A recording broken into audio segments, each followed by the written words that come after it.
Okay, first thing we need is some coconut oil. So this is the one I use. This is the extra virgin organic raw coconut oil, fair trade. I get this from Asda. So we want 60 grams of that. So I'm just going to put it straight into the saucepan. And then also in here goes the peanut butter, 150 grams. I am using just the Sunpat smooth, no extra added sugar because it's the easiest to melt, to be honest with you. The ones that I get that have got the higher oleic acid, like the Meridian and, oh, that was a loud bark, and they don't seem to melt as well. So you want 150 of this. Then that just gets melted on the hob. Okay, the first thing going in here is my sugar, but it's not sugar, this is my erythritol, and I'm using it says natural icing sugar alternative. It's by Naked Living. I absolutely love it. And I'm going to be using 50 grams of this, and I'm putting it through a little tea strainer because it does go into sort of hard lumps. And so you can end up with like little cake bites, you know, that you end up biting into a little lump of it, which isn't too bad, but it's just nicer if it's all sort of smoothed out. Then this is the dark chocolate I use. This is the Dr. Oetker Fine Dark Cocoa Powder. This is the best one to use if you are on keto. So I just use about a tablespoon, I think it is. That's how many it is in grams. 12 grams, that's about how much I use for this. The next thing I use is, this is desiccated coconut. It doesn't say on it unsweetened, it used to, but I've had a look. Let me just double check. Desiccated coconut. Yeah, it doesn't have any sugar in it. I usually use oats for this stage because this is a recipe that has oats, but I've been using coconut to try and make this a bit lower carb. So I'm just going to use 60 grams and see how I get on, because I used 80 grams last time and it was a little bit too dry. So we're going to use 60 grams and that should be fine.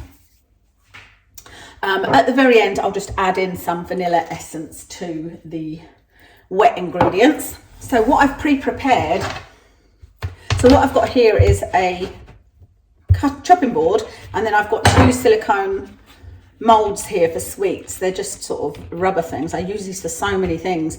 I just find this the easiest way to do it. You know, you can get lots of recipes like this where you, actually let me get this started melting, where you kind of cut them into slices, you know, but this is an easy way of doing it. So let's get this going.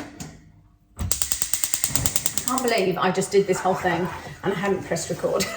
So basically I melted the peanut butter and oil, so the coconut oil and peanut butter with a Sunpat. It does it so quickly that it's only took a couple of minutes.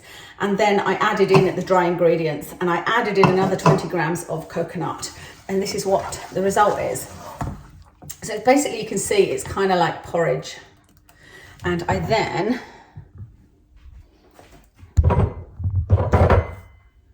it's important that these are on a chopping board, otherwise you won't be able to lift them up properly, you know. So I'm just going to pour it onto here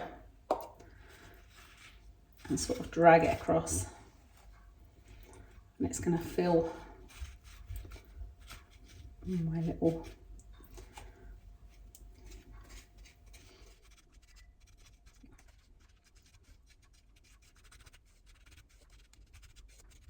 I sometimes make the consistency a bit thicker than this.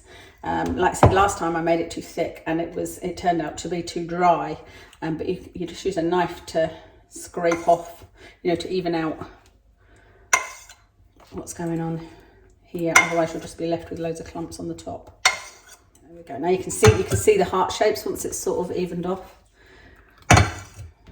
Okay, I'm now just going to stick those in the freezer for probably about an hour. So I just had a bit of mixture left over there, so I've put it in another, this is actually an ice cube tray, I think. I said I love these silicone trays for making things. I make things for Watson and all sorts in them. I use his special food, his special wet food, and make little treats by cooking them in this particular one. Hopefully it doesn't leave a taste in here, otherwise these little treats will taste of his food. But yeah, I just wanted to add some more coconuts. It looked very, very thin. I'm not sure how they're going to turn out, so we'll see how this one is. So they've been in about an hour. I just tasted one. You can see I've bitten into it there. They're kind of crunchy. Yeah, I like. It's a bit like Toblerone. Yeah, that's what it's like, Toblerone. So you can put these into a pot, like so. Those are the ones that I added a bit of more coconut to. But you will need to keep them in the fridge. And so they will soften up a little bit.